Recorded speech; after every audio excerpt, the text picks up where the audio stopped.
Ben, you ready? All right.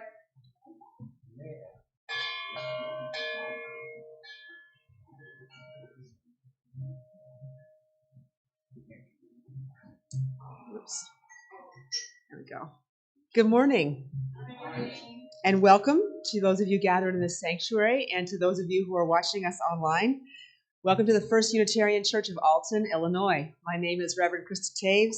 It's my honor and privilege to serve as the minister of this congregation. My pronouns are she, her. In this congregation, we are people of many ages, backgrounds, and beliefs. We are people of diverse orientations, identifications, family structures, and abilities. We try to be brave and curious. We like to think, but we also like to do. We strive to create spirituality and community beyond boundaries and beyond these walls. If you're visiting, a special welcome to you. You've come to a special service called our bread service. It's observed by most Unitarian Universalist congregations in North America on a Sunday before Thanksgiving. So many of our folks have brought bread or baking that represents something special in their lives, a cultural, a national, or family tradition, or something else it evokes. During the service, there'll be a time to bring forward the bread and to our Thanksgiving table and share its story. And after the service, we'll enjoy what has been brought to our table. If you are guests, you are welcome to stay. You are our guests today. We open our service with a prelude by our accompanist, Joy Hart.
Thank you, Joy. A central ritual in the Unitarian Universalist faith is the lighting of our chalice. It symbolizes that we have entered a sacred space and preparing our hearts and minds for the blessing of beloved community that happens whenever we gather. If you are watching elsewhere and have a chalice or candle, please light it with us as we all join in saying the unison words printed on the screen. We hallow this time together by kindling the lamp of our heritage. Let us this morning also recognize and acknowledge that we are on the lands of the Kickapoo, the Illinois Confederacy, including the Peoria, Kaskaskia, Michigamia, Cahokia, and Tamaroa, the Degia, Siouan peoples, and others. These lands were the traditional territory of these native nations prior to their forced removal. These lands continue to carry the story of these nations and their struggles for survival and identity. Our prayer today was written by Reverend Gordon McKeeman called Preparation for Thanksgiving. So please join with me in the spirit of prayer and meditation as you are willing and able.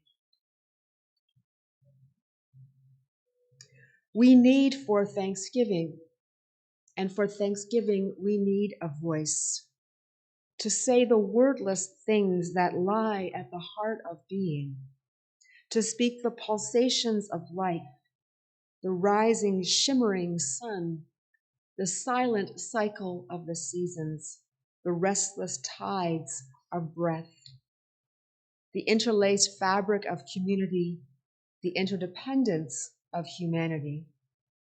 We need a voice to say amen to life in its sameness and its variety, in its simplicity and complexity, in its joy and its grief, in its agony and its ecstasy. Let us enter into a brief time of silence for the prayers of our hearts.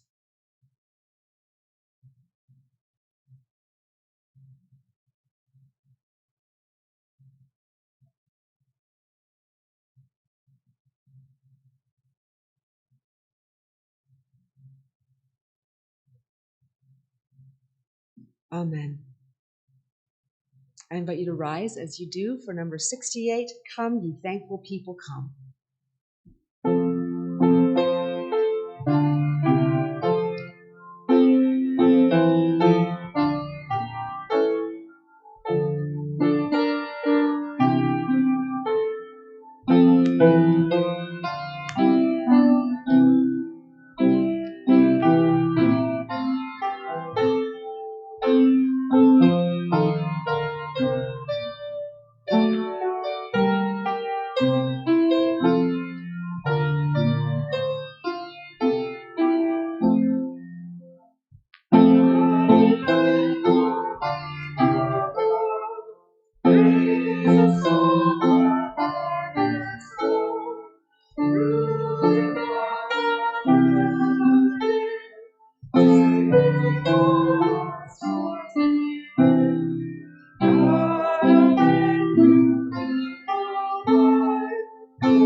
Thank you. Please be seated.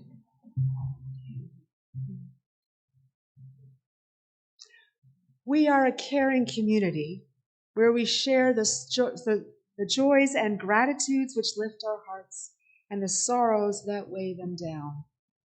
As part of our worship service, we take time to lift these up. This part of the service is open to all, whether it is your first service or you've been coming your whole life. There are stones. One second. I've lost my page.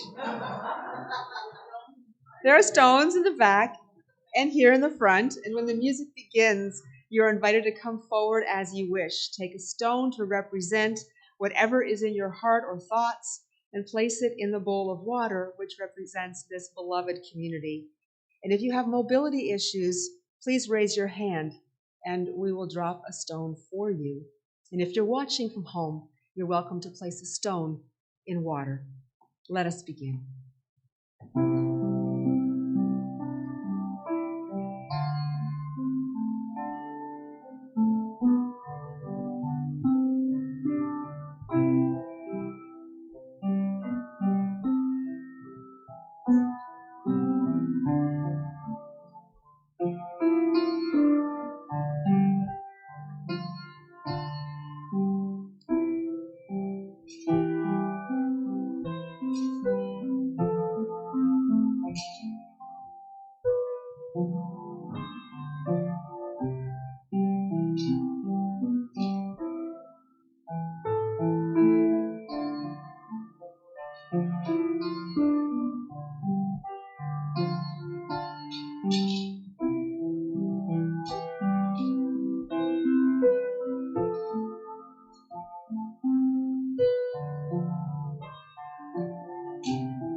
May the joys and sorrows represented by these stones be held in the crucible of this beloved community, and may you know that you are not alone.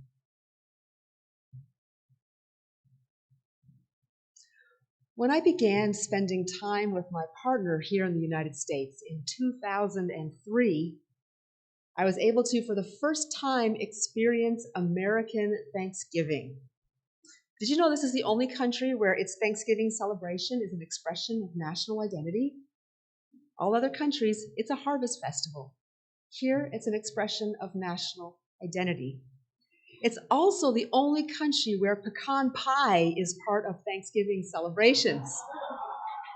And somehow, in the years between 2003 and now, I have become the official cook of the Thanksgiving dinner for my partner's family, which meant I had to learn all of their mother's recipes, who died in 2007. And I'm going to brag, just going to brag and say they have said my pecan pie rivals hers. And I'm going to claim that. I already knew the stories of American Thanksgiving very well. You know, the pilgrims who came here fleeing persecution, who struggled their first winter, the native people who showed compassion for them and the meal they shared. I knew the story because, like many Canadians, I watch American TV. So I learned the Thanksgiving story from A Charlie Brown Thanksgiving. And sitcoms like Happy Days, you know, the one where Miriam dresses up, just everybody up in pilgrim costumes, or the Brady Bunch. That's where I learned about American Thanksgiving. But it actually took living here to experience the full impact of it, because now I know and love people who hold on to this story as if it is sacred and bestows upon this nation and upon them some sense of a sacred identity story. You know, many of you learned it in civics class, right? Or your elders shared it with you, and you shared it with your children. The story tells many Americans, not all Americans, but many Americans, who they are as a people, as a nation. It tells them they belong here and that America is unique and special. But in recent decades, and you knew there was a but coming here, bet you did, and a lot has come to light, largely through Indigenous people lifting up that the story of Thanksgiving is largely a fabrication. They'll call it lies. Most of it is not true. There was definitely a meal, but it wasn't a congenial celebration that brought two peoples together in a spirit of open-heartedness and gratitude. The first Thanksgiving dinner was a political event, with the Wampanoag tenderly and struggling to understand who these strange people were and why they came and how, in God's name, were they so unprepared for winter. And the Pilgrims saw the Wampanoag as dangerous, inferior, barbarians, less than human, good for the purpose of helping them survive their first winter in a land they already believed was theirs. So with the Wampanoag's help, they survived that first terrible winter, but then turned on them, waged war on them to clear them from land they believed was theirs just by stepping foot on it. There's a connection between the Pilgrims and Unitarianism. The Pilgrims are the ancestors of the Congregationalist Church in the Northeast, and the first American Unitarians broke away from the Congregationalist Church in the early 1800s, which means that our liberal religious tradition is directly connected to those first settlers, staking their claim in a land they didn't understand but believed was theirs by a divine mandate. And you can see this legacy in the bylaws of every Unitarian church in the United States. The oldest Unitarian churches in the Midwest, like this one, and the First Unitarian Church of St. Louis, and Quincy Unitarian, and Davenport, Iowa, and among many others, were founded in the 1830s and 1840s by Northeastern Unitarian missionaries who saw opportunity when the Indian Wars finally removed Indigenous people from this area. They felt it was their manifest destiny to bring civilization to the West. And it is hard to find among those early Unitarians any concern about how that land was secured for settlement. It just made sense to them. Now, I'm not saying this to shame us or to say that our religion is bad, that we should feel guilty and just somehow diminished by this. I'm saying it because it is the truth. It's part of our colonialist heritage. And you can't truly love a faith, live a faith, if you don't know all of its truths. I think of our fourth principle, that we affirm and we covenant to affirm and promote the free and responsible search for truth and meaning. For us, truth is a sacred value. Truth is a tool of restorative justice. It brings light into the world even when what we are learning is very hard to accept. Our commitment to truth leads us to a deep valuing of integrity as well as humility. We ask ourselves not to run from the truth, but instead to be brave and move towards it. If we find that we've done harm and we want to take it seriously and seek ways to heal and restore what is harmed, we have to move towards it. It's part of living our second principle as well, which is that we covenant to affirm and promote justice, equity, and compassion in human relations. Now, I know there's some in our faith who have said, I can't be responsible for what happened hundreds of years ago. I didn't kill any Indigenous people. I didn't steal any land. And individually, if we're looking at this particular moment, that is true. But for those of us who came here, whose ancestors came here as immigrants, we are here because room was made for us by waging war on Indigenous people through battle, genocide, forced relocation, treaties that aren't respected or were misleading, or were formed under misleading circumstances, residential schools, and the Indian Act. We really are on someone else's land. In fact, the removal in Illinois was so thorough that there are no federally recognized tribes in Illinois. The indigenous population is small. There are no specific lands reserved in this state for indigenous people. Everyone was shipped off to Oklahoma. And this is the legacy that lies beneath the settler presence in this state. And it impacts every one of us. And it is part of the history of this church. So another truth. For many indigenous people, Thanksgiving is not a celebration, it is a national day of mourning. For 53 years, there has been a gathering at noon at Plymouth Rock. It is a time to mourn the ancestors, the genocide of indigenous people, and the theft of their lands, as well as to claim their place, their land, their presence, their strength, and their survival. Many will begin fasting the day before to prepare their spirits and bodies for the gathering. There are indigenous speakers, a march through historic Plymouth, and always a political act of reclaiming the truth and strengthening indigenous people. So, for instance, Plymouth Rock has been buried many times on the National Day of Mourning. The Day of Mourning ends with a meal where they break the fast together. So there is a feast, but in a very different context, sitting on a very different understanding of history.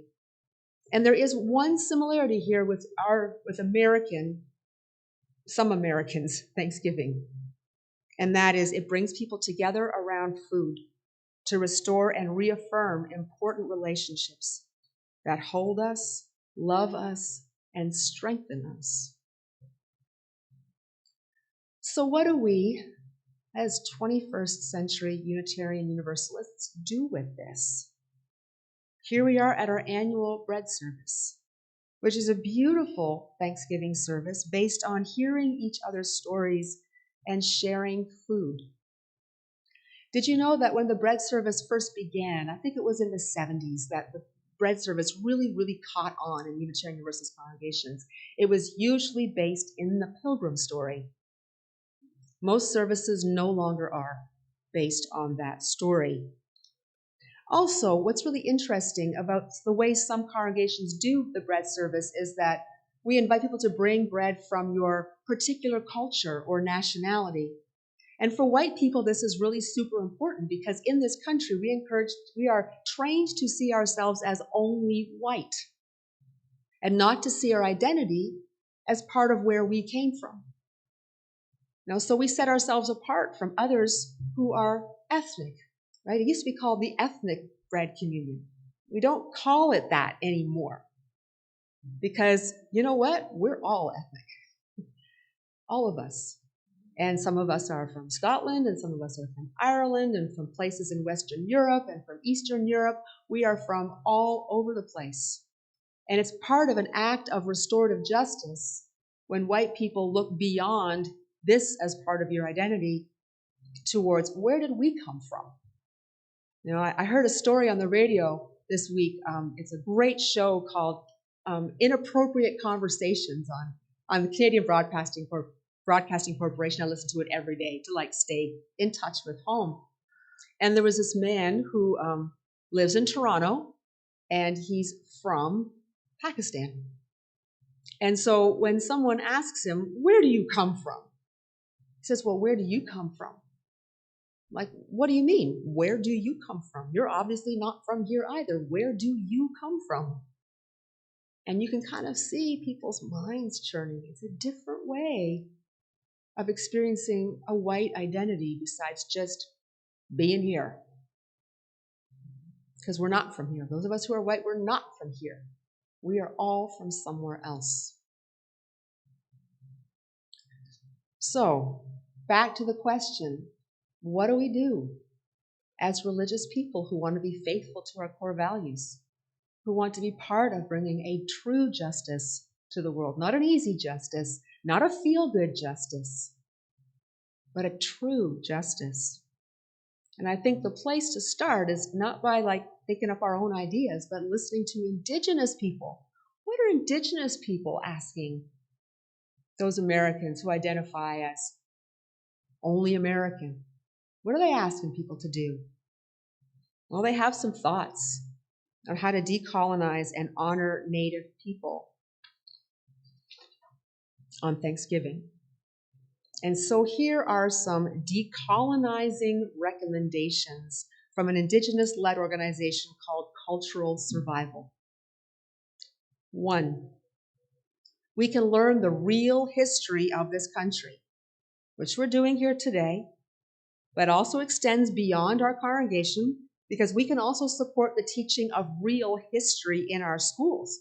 We know there is a culture war around this issue today, and in our very communities, there is pressure to remove real conversations of race, conversations about the truth of slavery in this country, conversations about the truth of the people who came here. There's charges that it's anti-American to tell these stories. No, it's not. It's actually profoundly American to tell these stories because we're not getting the truth. Our children are not getting the truth in our schools, which perpetuates all the crap I've talked about today, right? It just perpetuates it. So we can learn the real history and we can fight to have the real history taught to our children, all of our children, so that all of our children are welcome and feel that they belong in this country and in their schools. Second, we can bring Native American dishes to the table, and not just at Thanksgiving. So the website Cultural Survival has a link to Indigenous recipes. But it's more than just gathering the ingredients and cooking them and then eating them. It's about knowing the story, because the preparation of food is a deeply spiritual act that connects you to the earth and all that is. So it's not just about whipping up a meal and setting it on the table. It's about being within the spirit of the earth and all that it took to bring that food to your table, all the sacrifices that were made and the blessings that are being given.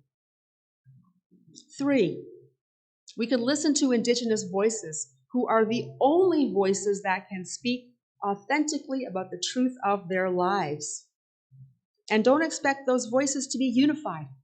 There are differences in every community. We cannot generalize. 4, we can celebrate Native people, and not just individuals who have done great deeds, because that is also a manifestation of colonialization and a colonialization mentality. We can celebrate that the original nations have survived and are getting stronger. We can support Native businesses and artists. Systemic racism has economic consequences. And so when we support Native businesses and artists, it is a form of reparations. We're giving strength back to those communities that we took it from.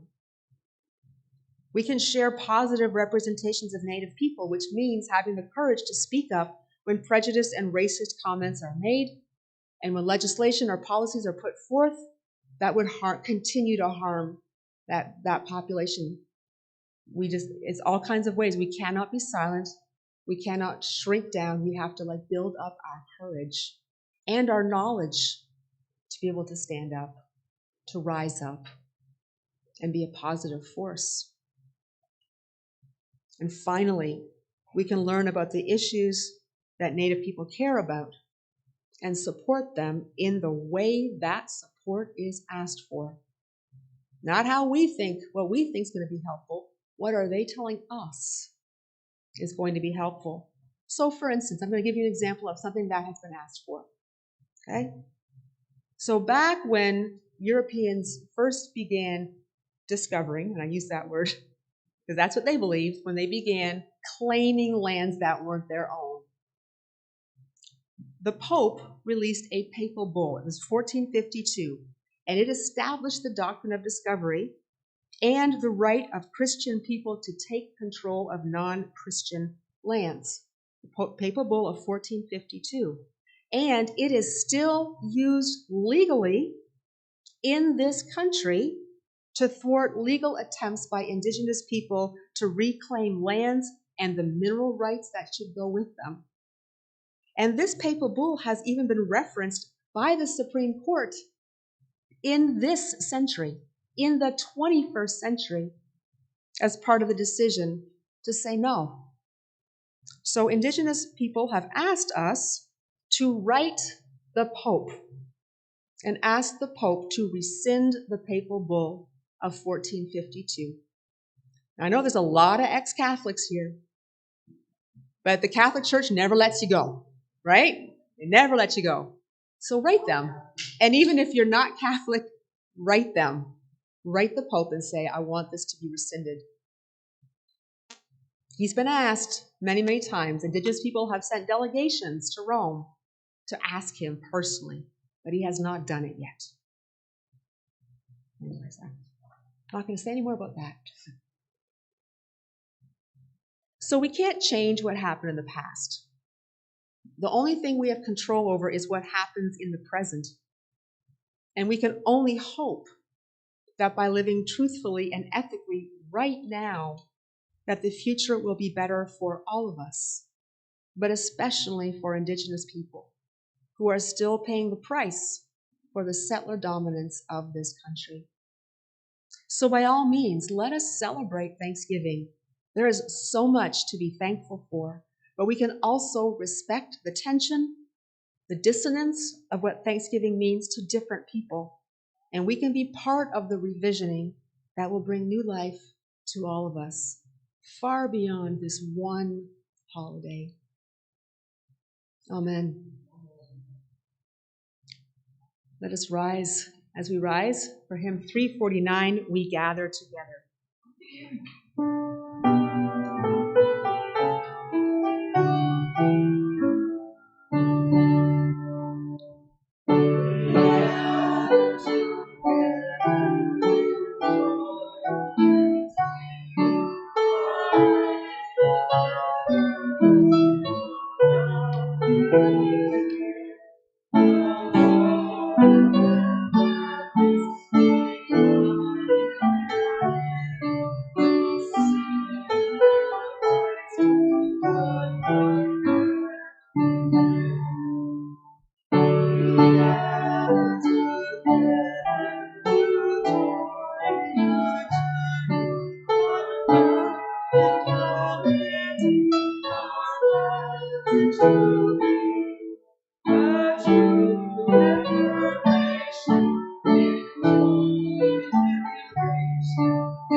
In the Unitarian Universalist tradition, one of our spiritual practices is deep listening and deep sharing.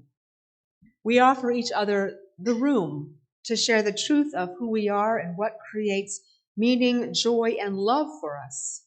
We offer each other space as well to experience deep listening when we set our own needs to the side and really focus on the one who is speaking.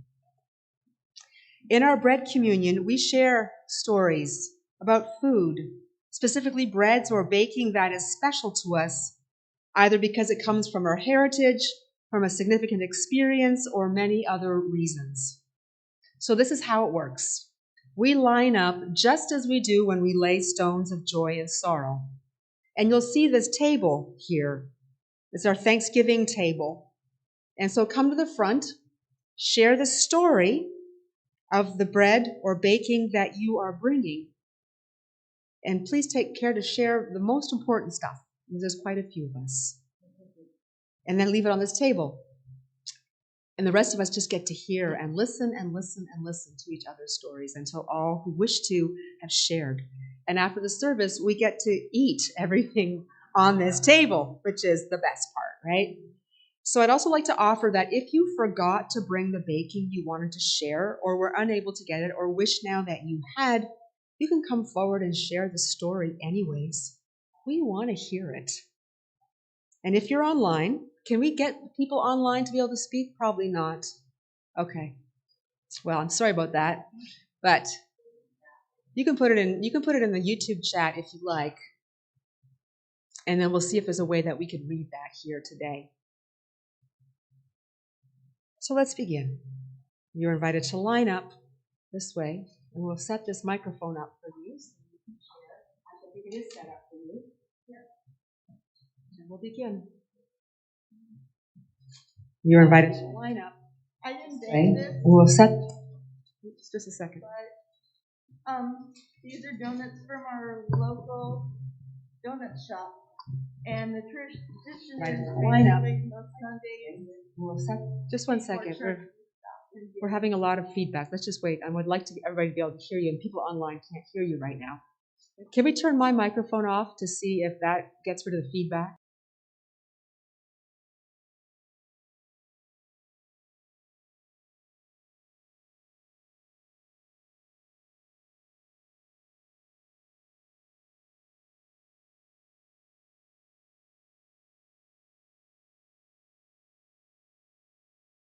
Make them. They're from our local donut shop, and the tradition is most Sundays we stop at the donut shop and get breakfast.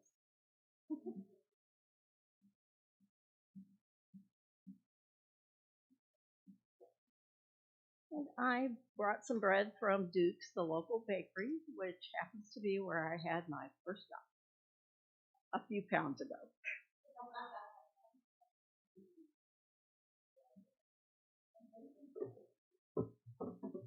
My pumpkin bread is made from a recipe given to me by my Aunt Sabrina. She was born in 1901. She never married or had children, but she doted on all her nephews and nieces, of which I was one, over several generations. Sabrina. She was born in 1901. She never married or had children, but she doted on all her nephews and nieces, of which I was one, over several generations. Sabrina. She was born in 1901. She never married or had children, but she doted on all her nephews. Sabrina. She was born in 1901. She never married or had children.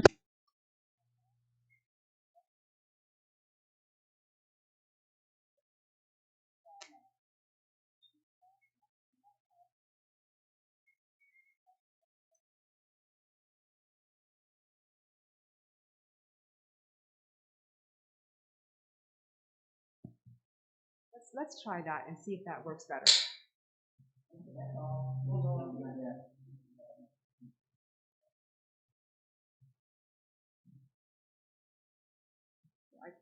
I know where it is.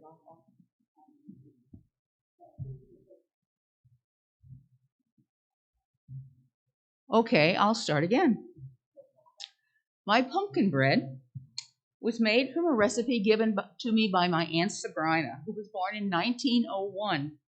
She never married or had children, but doted on several generations of nephews and nieces, of which I was one.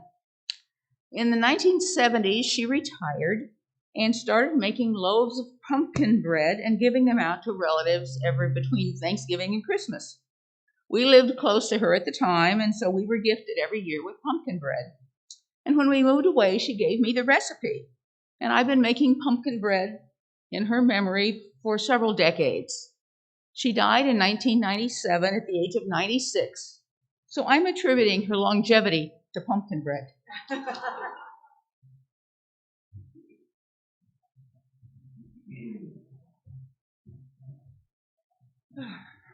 Well, as many of you know, I love baking, and you've all seen my photos on Facebook and what have you. And I love it. And I've learned how to bake bread and do all sorts of fun things. But that wasn't something that came out of thin air. I worked at a bakery too, Nancy, so that's why I said I can relate. So I learned, to watch there. But really, the first introduction was my grandmother, who was an amazing cook and an amazing baker. And to this day, there's nobody that compares to my grandmother in my family. I'm maybe outside of it, okay, but not in my family. She was just the best. And so I have, first of all, not her recipe, but it's a babka bread, which is my Polish heritage. Babka is a big part of that, so I decided to experiment and made some babka rolls, and then a banana bread, a gluten-free banana bread for Krista, so that we had some banana bread. And both of these things are just a good reflection of how wonderful my grandmother was in baking and things like that.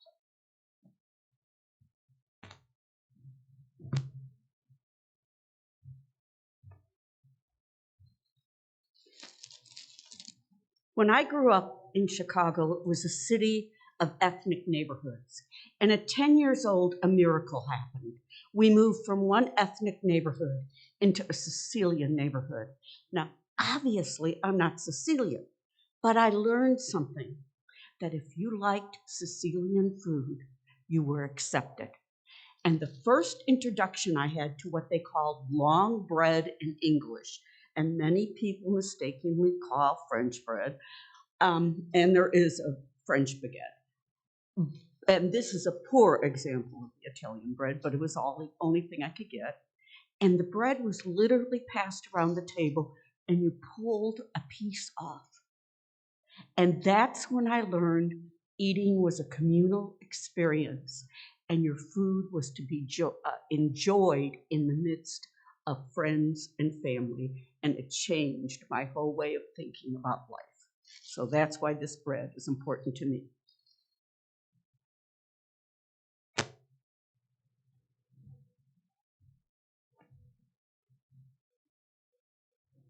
On Friday nights, Jen and I would go up to the Elsa Landing after a week of teaching. We would go to that little restaurant where they made the soup and the bread and the pies, including pumpkin or pecan pie, from scratch. So I have a recipe here that is colossal cornbread, and I have a reputation for never being able to follow recipes, but I stuck to this one.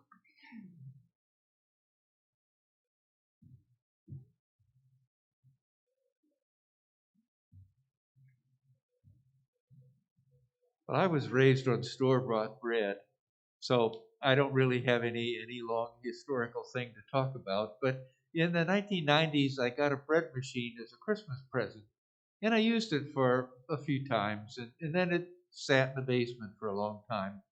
But when the COVID pandemic started, so often our grocery stores didn't have the kind of bread that I liked. And so I thought, well, I'll get my bread machine up and I'll bake some bread.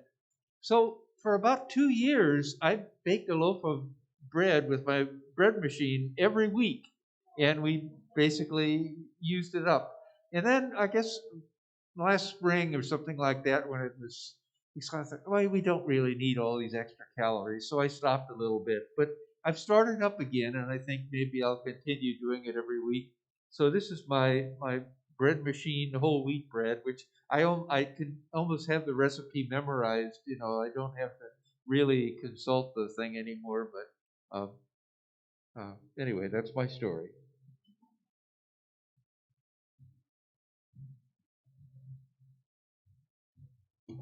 I didn't bring any bread because I don't cook anymore, but my mom cooked, and we were Southern, and so our thing was cornbread. My mom never made bread like that had to rise, except just the cornbread, and she would bake it in an iron skillet, and it would be delicious. And then occasionally, if you didn't have time to let it cook in the oven, you fried it, and that's kind of a native tradition, fry bread. And so we fried the cornbread, and my mom called Johnny cakes, and those were just as good as the other, but both were good.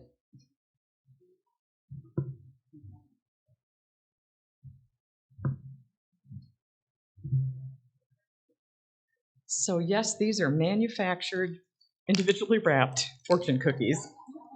A little unique in that this one's citrus and this one's chocolate. I bought them for the Unity Fest, which represents to me, I've got this Venn diagram of representational things with these.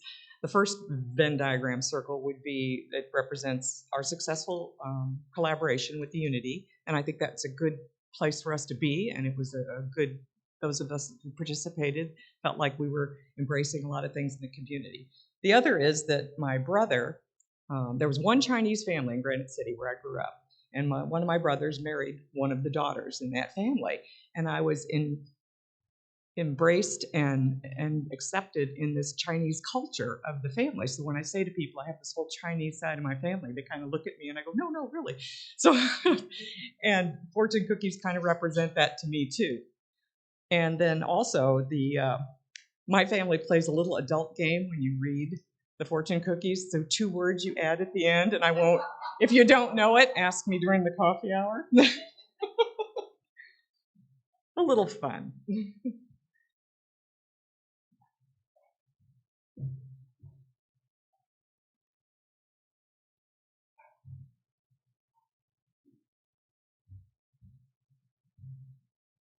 So we bought this in New Buffalo, Michigan. I take the train there sometimes, and from here, and it's a very nice little town. If you ever get a chance to take it, very nice. And we got this at a farmer's market. That's actually from Valparaiso, Indiana, but they were selling it over there. And my family is Polish, and they're not here anymore. But when I was a little girl, they'd take a piece of bread and they would pass it to each other around the table and break it off and wish them something for the coming new year.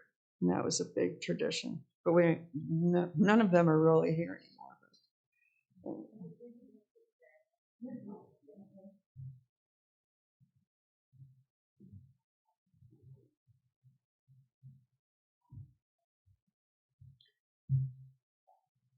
So deciding to come to church at the last minute feels like a really familial tradition.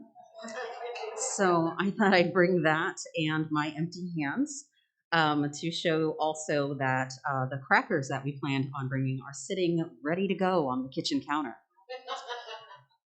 So that too is a family tradition. So perhaps if there are any parents of small children making last minute, holy crap, we can't let him stay in the house for one more day decisions, I bring that tradition with you, and I also bring 2 mouths to help with this Thanksgiving table.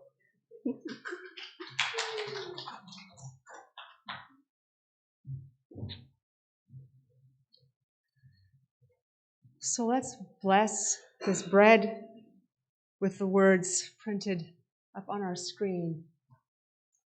Please join me. We bless these loaves.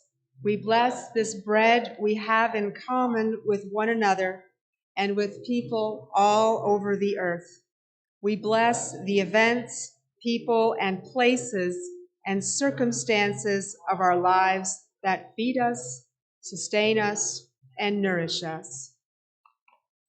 So our closing hymn is to the tune of Amazing Grace. This was written by Jim Connolly, a member of Elliott Unitarian Chapel, back when John Robinson was a member of that congregation, and he wrote this version of the hymn for their bread service.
Every week, we take an offering to support the many, many ministries of this congregation.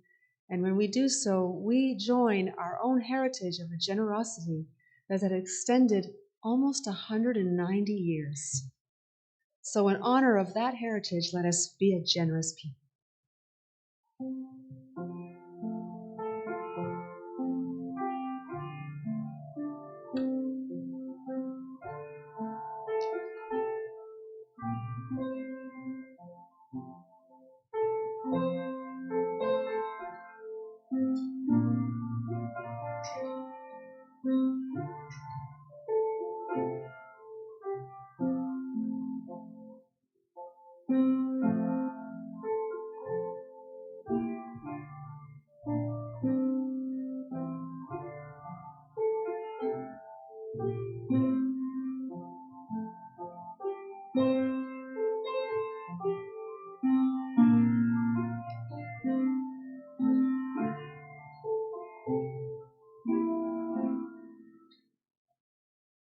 Let us bless this offering with the words that are offered to us.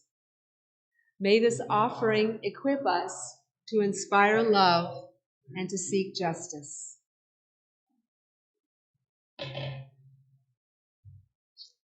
So announcements. I have two, and then there may be others as well. So the first announcement is that we're having another congregational conversation after the service today. Start about 11:30, 11:40, when we've had time to enjoy this meal and spend time with each other. I'm seeing it's only 11:45. So we may even get started a little bit earlier, but let's just take it by ear.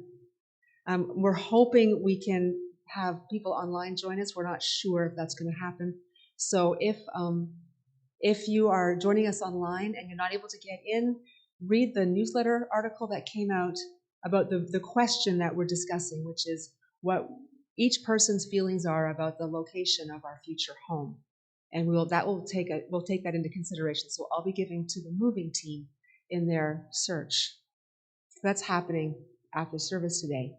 The other thing is that John Herndon and Dee Evans here of our social justice team are here with their laptops because we made another request of you this week, which is that there is the Unitarian Universalist Advocacy Network of Illinois reached out to us and reached out to all the UU congregations in Illinois asking for us to vocally support the pretrial fairness bill, which is to come effect on January 1st. And our legislators who supported it are coming under tremendous pressure from those who would like it not to happen. And so they're trying to get it repealed or delayed or whatever they can. There's a lot of misinformation. So we've been asked to show up in support of this, and Dee and John have laptops where we can send letters directly to our legislators and to Governor Pritzker, who I think is going to stay in support of it. But our voice needs to be heard, and so that can happen after service today. It takes about 2 minutes, 3 minutes to write your legislators and the governor. So those are my announcements. Are there any other announcements that need to be shared today? Thank you to everybody who showed up for taco Yes. night, taco wings night last night. We had a blast. And there's extra tacos, so we'll pull some out. Right. And thank you to everyone who made that happen. It was a blast. It was such fun. It was really fun. Next month I think we're talking about. Okay. Right, so I think that's all the announcements. So we will end our service with the words that we use every week, the prayer we use to extinguish our chalice. The light of truth and meaning cannot be put out. We are keepers of this flame until we meet again. Joy will offer our postlude.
Thank you, Joy. Thank you all for being here today. Let's eat. We're going to just bring the whole table in, right? All right.